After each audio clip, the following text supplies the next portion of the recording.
peu à gommer. Alors maintenant, on va voir en tout cas les outils du trader, les outils qu'il a à sa disposition et qu'il a besoin, en tout cas, donc je parle du scalper, hein, là en l'occurrence, pour passer ses ordres et gagner. Ok? Donc, comme on l'a vu, on a ce qu'on appelle un carnet d'ordre. Donc, ça fait l'objet d'un autre cours où on parle de ce que représente chacun de ces chiffres, de ces histogrammes, de ces colonnes rouges et bleues. Donc on ne va pas en parler. Mais en tout cas, le trader, il doit avoir une plateforme pour le passage d'ordre. Donc sur les contrats futurs, hein, c'est des carnets d'ordre hein, sur lesquels on passe, on passe nos ordres, où on va voir la quantité d'offres, la quantité de demandes par niveau de prix, etc. et prendre des décisions par rapport à ça. En tout cas, ce qu'il faut intégrer, c'est qu'au niveau des plateformes, c'est important de travailler avec des plateformes professionnelles. Ok ? Il ne faut surtout pas essayer, prendre des plateformes qui auraient un temps de latence trop élevé, qui auraient un mauvais flux, des mauvaises datas, etc. Ok ? Donc c'est important, il y a essentiellement que deux plateformes qui fournissent d'excellents flux, en tout cas, c'est Xtrader et CQG. Donc après, l'une ou l'autre,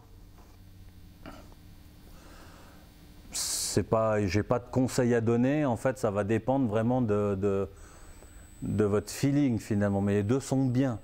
Moi j'utilise Xtrader parce que ça fait longtemps que j'utilise Xtrader. Je suis à l'aise avec Xtrader. D'accord? Maintenant ça n'empêche pas de faire votre apprentissage avec CQG. Mais pour moi CQG, c'est un peu plus simpliste, la plateforme est moins... l'interface est moins intuitive, donc moi je préconise Xtrader. En tout cas c'est là-dessus que durant l'apprentissage vous êtes en train d'apprendre. Ok. Donc sur ces carnets d'ordre hein, qu'on voit ici, qu'est-ce qu'on a? On a donc le cours de la demande, le cours de l'offre, enfin le nombre d'ordres sur la demande, le nombre d'ordres sur l'offre par rapport à un certain prix. Et puis on a ce qu'on appelle le volume at price, ok, qui se trouve ici, qui nous dresse ce qu'on appelle un volume de marché. Et aussi, ça va du coup nous aider à prendre des décisions, puisqu'on va pouvoir voir sur quel prix il y a eu le plus d'intervenants, d'accord, sur quel prix il y en a eu le moins. Donc quels sont les prix qui intéressent le plus les intervenants, quel est le prix qui intéresse le moins les intervenants. Ok? Donc ça c'est le premier outil.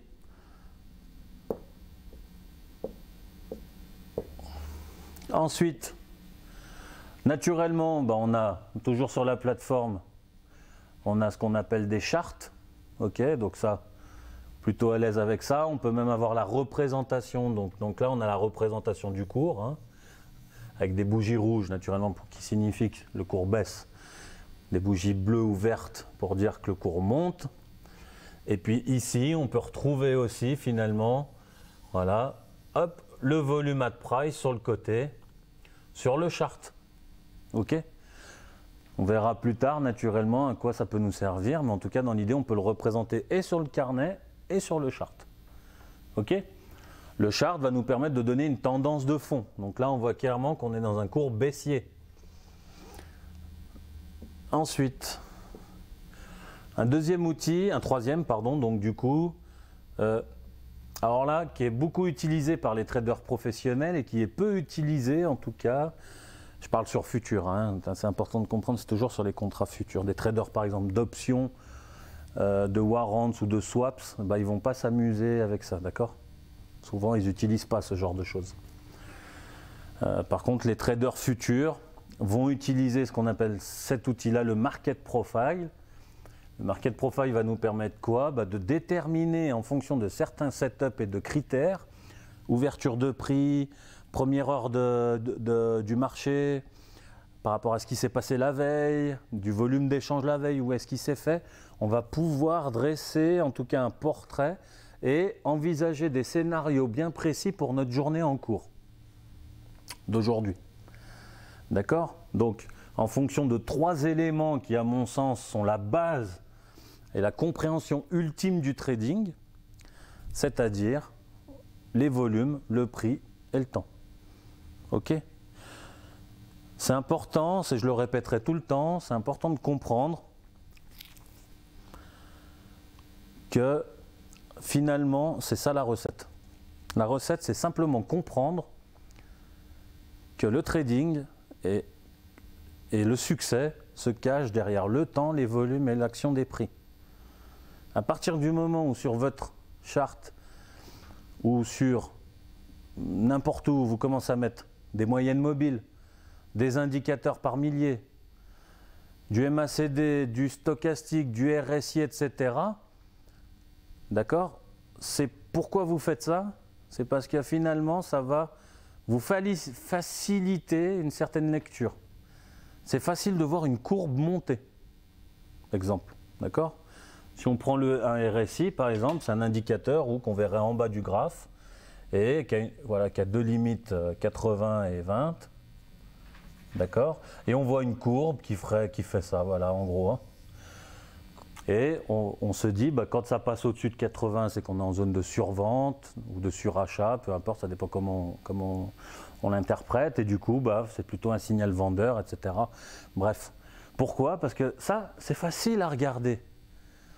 Donc, on vous vend ces choses-là parce que c'est facile, n'importe qui sait le faire, de se dire, ça passe au-dessus de 80, je vais vendre le RSI. Ok? Par contre, le gommer et se concentrer sur le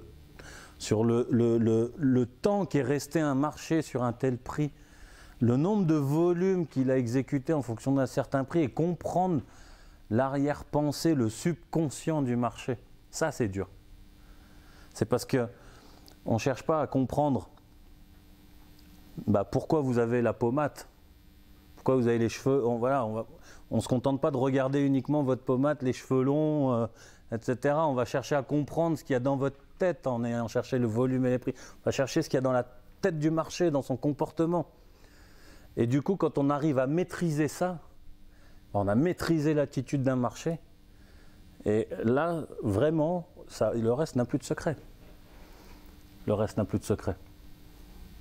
Donc, grâce à cet outil-là, en tout cas, on va pouvoir interpréter un peu mieux le profil d'un marché, son attitude, et simplement, d'une journée à l'autre, se dire, ok, moi je sais ce que me fait le marché quand il a fait ça la veille ou la semaine passée.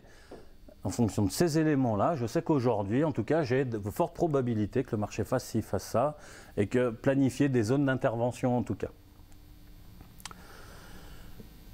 Donc ça, c'était pour tout ce qui est plateforme, ok.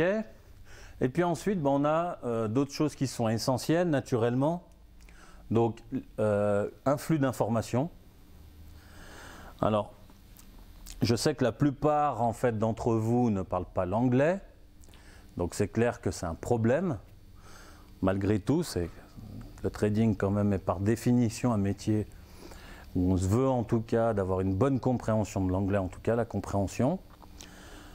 Pourquoi? Parce qu'en fait il existe des flux d'informations, donc les plus connus, hein, tout le monde les connaît, c'est Bloomberg et Reuters, qui sont des flux d'informations qui permettent d'avoir à l'instant T, de façon extrêmement rapide, des informations sur des news et des événements géopolitiques, macroéconomiques dans le monde.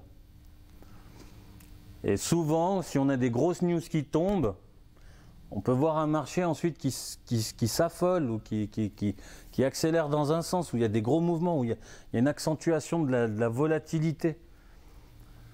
Eh bien, si on n'a pas connaissance de cette news, et elles ne sont pas toutes dans les calendriers économiques, hein, eh bien, je ne vais pas pouvoir interpréter le mouvement qui se passe sur mon écran.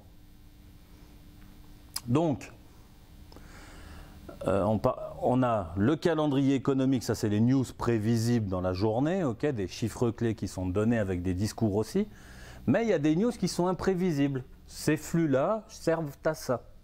Alors, on a Bloomberg et Reuters. Alors, il faut savoir qu'un post Bloomberg, ça coûte 2500 $ par mois. Ok? Donc, c'est très rare, enfin, c'est pas que c'est rare, mais il y a d'autres services en fait qui sont beaucoup moins chers que ça et qui regroupent ça. Et en plus, qui vont vous délivrer les news et les informations par audio. Donc, par exemple, on a Livesquawk. Ok, je pourrais vous montrer ce que c'est puisqu'on l'a ici. C'est un flux d'informations boursier, on met le casque et on entend, il y a un mec en fait qui a créé ce service-là et qui vous fournit finalement des informations sur les marchés en continu. Il parle. Quand il y a les chiffres qui tombent sur les calendriers économiques, il les dicte. Pourquoi c'est important? Parce qu'en fait, il faut savoir, c'est que l'humain, il est beaucoup plus réactif face à quelque chose qu'on lui dit ou qu'il a entendu par rapport à quelque chose qu'il a lu. C'est important, ça veut dire que si je vous dis quelque chose, vous serez beaucoup plus percutant que si je vous l'écris. Ok? Donc ça sert à ça, ce truc-là, et pour prendre du coup, et pour réagir. Ensuite, donc le calendrier économique, on en a parlé. Ensuite, on a le poste de travail, naturellement, qui va avec. Donc, quand on fait du scalping, on a toujours les novices, ils se demandent, en fait, toujours ceux qui viennent en formation au départ, dans la salle des marchés, ils se demandent si c'est nécessaire tous ces écrans. Alors, j'ai une réponse qui est simple, c'est pas forcément. Mais vous verrez que en fait, plus je vous en donne, plus on se met à l'habitude avec, et plus on est content, plus on en veut. Au début, on se dit un grand écran, ça me suffit, 4K, je peux le diviser en 4 écrans, etc. Puis après, on veut 6 écrans, puis voilà, puis quand on est à 6, on est content, parce qu'on peut se mettre ses chartes là, etc. Et après, on veut se mettre 8 écrans, 10 écrans, bref, plus on en a, vraiment, plus on s'y habitue. D'accord? Donc je dirais qu'en tout cas, le confort, le minimum, à mon sens, c'est en tout cas 4. Moi, j'en ai 4, ça me suffit, j'ai pas besoin de plus, parce qu'en plus, j'ai d'autres activités à côté. Mais la plupart utilisent 6 écrans. Okay? À partir du moment où vous allez utiliser 6 écrans, il faut une mémoire vive. C'est important parce que le carnet d'ordre, c'est un outil dynamique et qui a besoin de rafraîchissement rapidement. Okay? Pour voir les chiffres qui se mettent à jour rapidement. Autrement, il y a des fois des acheteurs qui vont venir sur le marché, qui auront disparu. C'est pas parce que c'est lui qui vous fait un piège, c'est juste votre ordinateur qui n'a pas assez rafraîchi rapidement, du coup l'ordre il est parti quoi. Donc il vous faut une mémoire vive minimum de 16 Go. Ok? À partir du moment aussi où on a 6 écrans, il faut 2 cartes graphiques. Ok? C'est important, il ne faut pas que l'ordinateur y rame. Quand vous êtes sur un carnet d'ordre et que vous passez des ordres, les ordres sont transmis directement à ce qu'on appelle l'exchange, la bourse. Donc c'est très important quand vous placez votre ordre, c'est que tout ce qui est carte graphique, mémoire vive et ligne internet soit de haute qualité pour que votre ordre soit très vite placé sur le marché. Sinon après vous allez vous étonner, vous allez vous dire mon ordre n'a pas été exécuté. Bah oui, mais toi sur ton écran d'ordinateur tu as vu que tu avais mis l'ordre, mais vu que tu as tous ces éléments-là qui sont de mauvaise qualité, bah, au lieu d'être placé, je dis une bêtise, 15 millisecondes sur la bourse, bah, ton ordre, en fin de compte, eux, ils l'ont vu que 3 secondes plus tard. Et ça peut avoir son importance de temps en temps dans le scalping, surtout pour s'insérer dans une file d'attente sur le carnet. Donc ensuite, bah, naturellement, c'est important d'avoir une ligne Internet à haut débit avec garantie de service. Qu'est-ce que je veux dire par haut débit? C'est haut débit symétrique. Ça va ça? Symétrique. On a ce qu'on appelle le down et le up sur une ligne Internet. C'est-à-dire on a le flux arrivant sur l'ordinateur et on a le flux sortant. C'est important, par exemple, d'avoir une ligne Internet avec, par exemple, je dis une bêtise, 20 gigas symétrique. C'est-à-dire que ce ne soit pas uniquement le stream qui rentre, qui soit, d'accord? C'est le flux venant et partant. Parce que souvent, les opérateurs téléphoniques, pour diminuer leurs frais et vous proposez des tarifs très bas, il y a juste le flux entrant. Quand par exemple vous prenez un abonnement pour la maison, quand ils vous disent vous avez tant de débit, ils parlent uniquement du flux entrant. D'accord? Le flux sortant n'est pas le même, parce que vous avez très peu, vous, de flux sortant à la maison. La garantie de service, c'est quoi? C'est simplement qu'en cas de coupure, déjà, s'il y a une coupure de plus de 5 minutes dans le mois, que vous soyez remboursé de vos éventuelles pertes ou vous soyez remboursé de votre abonnement du mois.